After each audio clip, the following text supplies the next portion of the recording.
Hello everyone, welcome back to on my channel. I hope कि आप सभी स्वस्थ होंगे, मस्त होंगे, अच्छे होंगे। जल्दी से आ जाइए सभी। जैसे कि आप सभी स्क्रीन पर देख पा रहे हैं, आज हम बात करेंगे हिंदी सब्जेक्ट के बारे में। ठीक है। पिछली वीडियो में मैंने एसएसटी के कुछ क्वेश्चन कराए हैं। ठीक है भाई। अगर आप भी अभी तक चैनल से नहीं जुड़े हैं तो भाई जुड़ जाना और अपने दोस्तों में शेयर कर दीजिए वीडियो। ठीक है। जल्दी से आ जाइए सभी और जल्दी जल्दी दोस्तों में शेयर कर दीजिए वीडियो। और सभी चैनल को भाई सब्सक्राइब कर लो ताकि आने वाली हर एक वीडियो की नोटिफिकेशन आपको मिलती रहे। आ जाइए सभी। चलिए फिर आज की क्लास को हम करते हैं स्टार्ट। सबसे पहला क्वेश्चन है आपका, मूल स्वर हैं। मूल स्वर कौन कौन से होते हैं भाई? अगर किसी ने पहले से हिंदी किसी कंपटीशन में या फिर किसी भी एग्ज़ाम के लिए पढ़ी है तो उसके लिए थोड़ा इजी हो जाता है ना। चलिए मूल स्वर बताइए, जल्दी बताइए इसका आंसर क्या होगा।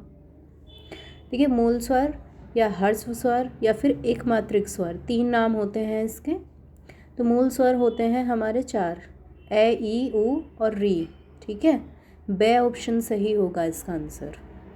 क्वेश्चन नंबर 2 है, किन वर्णों को अर्धस्वर कहा जाता है? तो अर्धस्वर हमारे तीन होते हैं, य, र और व। ठीक है। तो इसमें देखो कौन सा ऑप्शन सही बैठ रहा है।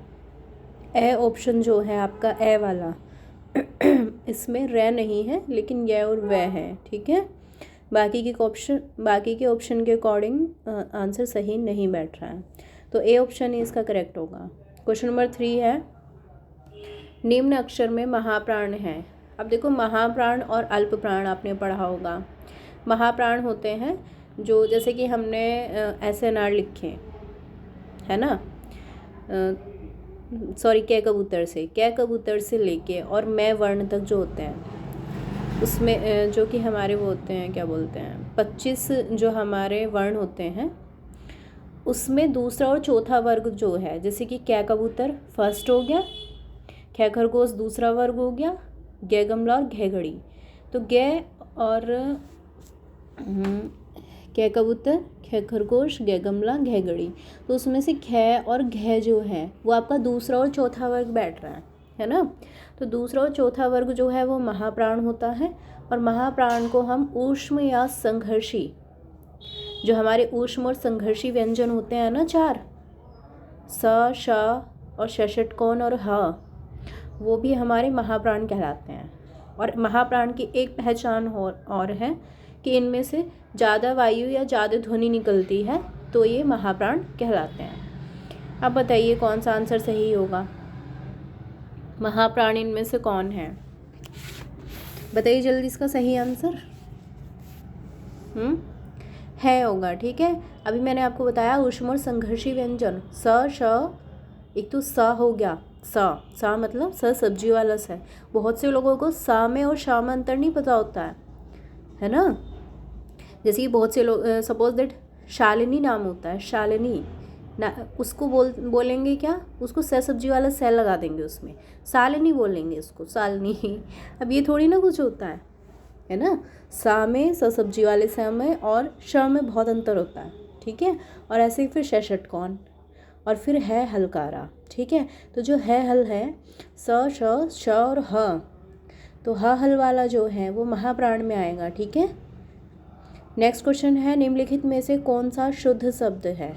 अब शुद्ध शब्द बताना आपको, कौन सा है? वानर। क्वेश्चन नंबर नेक्स्ट है 5, जंगम का विलोम शब्द है। तो जंगम का विलोम शब्द होगा आपका स्थावर। नेक्स्ट है क्वेश्चन नंबर 6, दै प्लस या से मिलकर कौन सा संयुक्त वर्ण बनता है? दै बनता है, जैसे विद्या है ना, उस तरीके से। नेक्स्ट क्वेश्चन है क्वेश्चन नंबर 7, वर्णमाला का आशय है। तो वर्णमाला का आशय क्या है वही? वर्णों के व्यवस्थित समूह से है। ठीक है। नेक्स्ट क्वेश्चन नंबर 8 है, हिंदी भाषा में मूल वर्णों की संख्या मानी जाती है। तो कितने मूल वर्ण माने जाते हैं हिंदी में? 52। ठीक है। नेक्स्ट क्वेश्चन नंबर 9 है, अयोगवाह है। अयोगवाह क्या होता है? अयोगवाह होता है आपका विसर्ग। ठीक है। क्वेश्चन नंबर नेक्स्ट है, रुकना या फिर अर्ध ठहराव। अर्ध मतलब आधा, तो इसमें कौन सा चिन्ह प्रयुक्त होगा? अल्प विराम होगा, ठीक है। और अगर हम पूरा रुकते हैं, इसमें आधा ठहराव है, पूरा किसी सेंटेंस पर रुकते हैं तो उसमें कौन सा होता है, पूर्ण विराम। चलिए नेक्स्ट क्वेश्चन पर चलते हैं। नेक्स्ट क्वेश्चन है हर्ष, मैं भी इसको गलत बोल, हर्ष, ठीक है, हर्ष, शौक, दुख और घृणा आदि द्योतक शब्दों के पश्चात कौन सा चिन्ह लगता है। अब देखिए ये सभी क्या है, विस्मयादि बोधक है ना, विस्मयादि बोधक इंग्लिश में बोले तो एक्सक्लेमेटरी साइन लगता है इसमें, ठीक है। नेक्स्ट क्वेश्चन नंबर 12, शब्द को संक्षिप्त में लिखने में, शब्द को संक्षिप्त लिखने में अपनाया जाता है। तो संक्षिप्तता अगर किसी की देनी होती है तो उसमें लाघव चिन्ह होता है। कौन सा, लाघव चिन्ह। क्वेश्चन नंबर 13 है, शब्द से अर्थ को स्पष्ट करने के लिए अपनाया जाता है। कौन सा चिन्ह अपनाया जाता है, कोष्ठक, ठीक है। नेक्स्ट क्वेश्चन है प्रश्न सूचक विराम चिन्ह है। प्रश्न सूचक आपको पता ही है, क्वेश्चन मार्क। नेक्स्ट क्वेश्चन है 15, निम्नलिखित में से कौन सी ध्वनि अंतस्थ नहीं है। अब देखो अंतस्थ की बात हो रही है, किसकी बात हो रही है, अंतस्थ की। और अंतस्थ जो होते हैं हमारे 4 वर्ण होते हैं, य र ल व। कौन से, य र ल और व। तो इसमें कौन सा नहीं है अंतस्थ, बताओ जल्दी से इसका आंसर, ब नहीं होगा, ठीक है। नेक्स्ट है क्वेश्चन नंबर 16, पाठ्य वस्तु विश्लेषण होता है। तो ये होता है एक कालांश की शैक्षिक सामग्री का। नेक्स्ट है क्वेश्चन नंबर 17, आनंद का विलोम क्या है भाई, बताइए जल्दी से इसका आंसर। आनंद का विलोम होगा आपका विषाद। नेक्स्ट क्वेश्चन नंबर 18 है, विरोध शब्द का विलोम है। विरोध, विरोध का क्या होगा, समर्थन, है ना। नेक्स्ट है क्वेश्चन नंबर 19, देखो यही मैं बताना चाह रही थी आपको, इसको बोलते हैं श सलजम। और षट कौन सा साउंड कैसी होती है, श, है ना। और ये है स सब्जी वाला, और हाँ, कौन से व्यंजन कहलाते हैं, अभी मैंने आपको बताया था कौन से व्यंजन है ये, बताओ भाई आंसर बताओ इसका जल्दी से। ऊष्म या फिर संघर्षी व्यंजन, ठीक है। नेक्स्ट है क्वेश्चन नंबर 20, अहि शब्द का अर्थ है। तो अहि शब्द का अर्थ होता है सर्प। नेक्स्ट क्वेश्चन नंबर 21, स्थावर का विलोम शब्द है। तो स्थावर का विलोम शब्द अभी पीछे भी आया था, रिपीटेड क्वेश्चन है, ठीक है, जंगम। चलिए नेक्स्ट क्वेश्चन पर चलते हैं। क्वेश्चन नंबर नेक्स्ट है 22, निम्नलिखित में से शुद्ध शब्द बताना है आपको। तो कौन सा होगा, कुमुदनी, चारों में ही लिखा है लेकिन कौन सा शुद्ध है, ब ऑप्शन होगा, ठीक है, ब ऑप्शन। नेक्स्ट है क्वेश्चन नंबर 23, शुद्ध वर्तनी वाला शब्द है। इसमें भी चारों, देखो चारों में श्रृंगार है लेकिन शुद्ध कौन सा है, स ऑप्शन है, स, ठीक है। नेक्स्ट है 24, भाषा संसार का नादमय चित्र है। ये कथन किसका है, किसका कथन है ये है सुमित्रा नंदन पंत का। क्वेश्चन नंबर 25 है, देवनागरी लिपि की विशेषता से संबंधित नहीं है। तो क्या नहीं है, शिरोरेखा का प्रयोग अनावश्यक, बिल्कुल यही ऑप्शन होगा।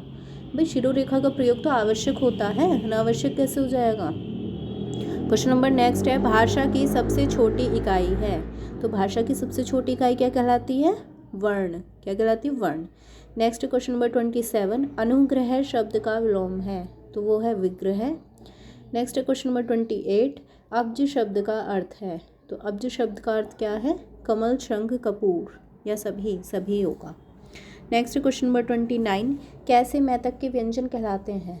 देखिए क, च, ट, त, प, ये जो वर्ग है आपका, कैसे मैतक के व्यंजन जो हैं ये आपके क्या कहलाएंगे, क्या कहलाएंगे, स्पर्शी व्यंजन। और कितने होते हैं ये, 25, कितने होते हैं, 25, ठीक है।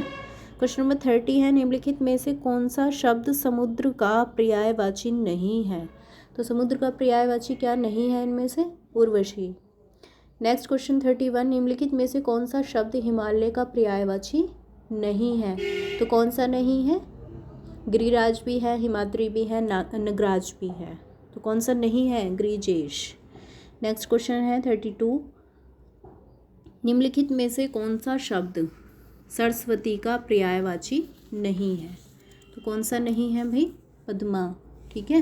नेक्स्ट क्वेश्चन, निम्नलिखित में से कौन सा शब्द सूर्य का पर्यायवाची नहीं है। तो निशाचर नहीं है।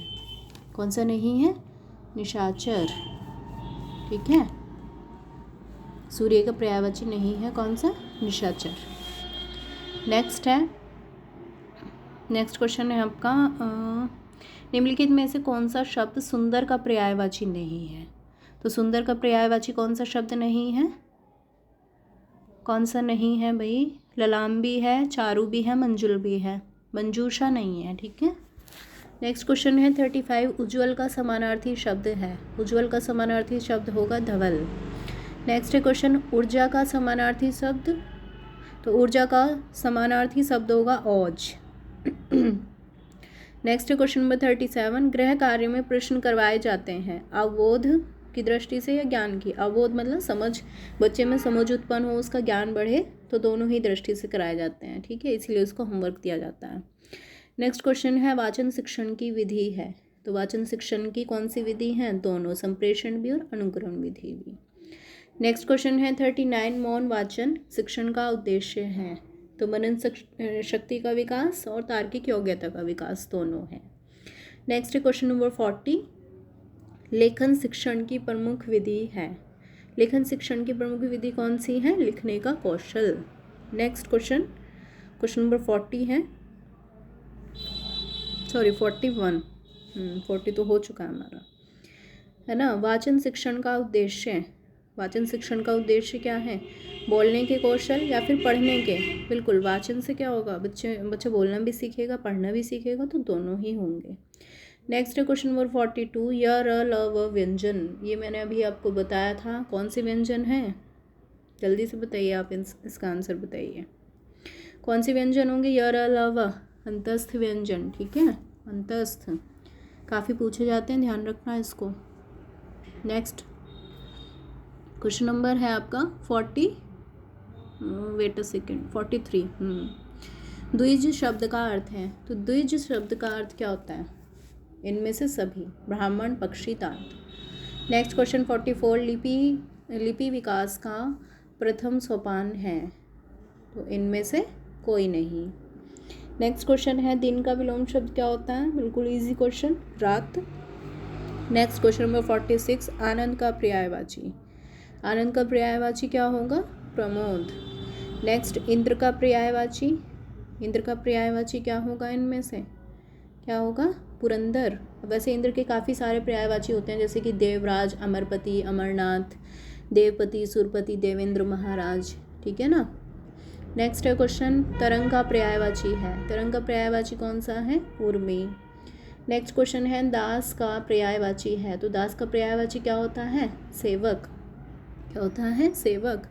नेक्स्ट क्वेश्चन है विभावरी का पर्यायवाची शब्द है। विभावरी। अब देखो विभावरी का पर्यायवाची क्या होगा? इनमें से दिया है क्षणदा, लेकिन विभावरी को रात्रि, निशा, यामिनी भी बोलते हैं। ठीक है भाई। Next question number 51। निम्नलिखित में से कौन एक अग्नि का पर्यायवाची नहीं है? अग्नि का पर्यायवाची अनिल नहीं है। अनिल मीन्स होता है हवा। ठीक है। कतिपय का समानार्थी शब्द है। कौन सा है? कुछ। कतिपय मतलब कुछ। अर्धविराम होता है। अर्धविराम से मतलब क्या होता है भाई? बताइए इसका आंसर क्या होता है? पूर्ण विराम से कम होता है अर्धविराम, है ना। क्या होता है? पूर्ण विराम से कम। चलिए नेक्स्ट क्वेश्चन पर चलते हैं। क्वेश्चन नंबर है आपका 54। विराम का शाब्दिक अर्थ क्या होता है? विराम का शाब्दिक अर्थ होता है ठहराव। नेक्स्ट है क्वेश्चन नंबर 55।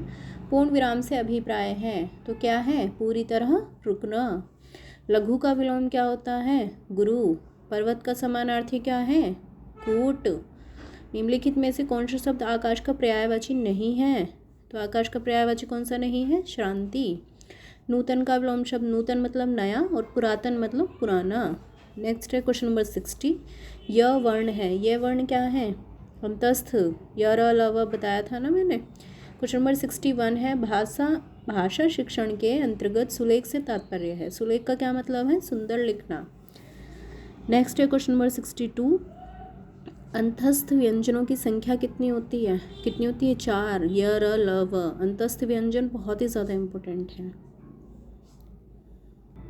कई बार ये क्वेश्चन पूछा गया है अंतस्थ व्यंजन का, है ना। तो आप समझ सकते हैं कि कितना ज़्यादा इम्पोर्टेंट हो जाता है ये क्वेश्चन।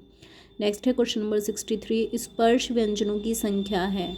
स्पर्श व्यंजनों की संख्या कितनी होती है? अभी मैंने बताया था ना कै से लेके मैं तक जो वर्ण होते हैं वो स्पर्शी व्यंजन होते हैं, तो ये होते हैं पूरे 25। नेक्स्ट क्वेश्चन नंबर 64 और लास्ट क्वेश्चन आज का, निम्नलिखित में से कौन महाप्राण नहीं है? तो कौन सा नहीं है महाप्राण? कै वर्ग, क्योंकि महाप्राण होता है दूसरा और चौथा वर्ग और कै वर्ग आ जाता है पहले पे, है ना, तो ये अल्प प्राण होगा। ठीक है भाई, चलिए फिर अगर आपको क्लास अच्छी लगी हो तो भाई लाइक कर देना, दोस्तों में शेयर कर देना, ठीक है। और जैसे जैसे ये सीरीज़ चलेंगी तो इनके साथ बने रहना पूरा, और मुझे कमेंट बॉक्स में कमेंट करके बताना कि आपके कितने आंसर सही हुए हैं। ठीक है भाई, चलिए फिर have a good day, bye bye, मिलते हैं नेक्स्ट वीडियो में। Thank you so much.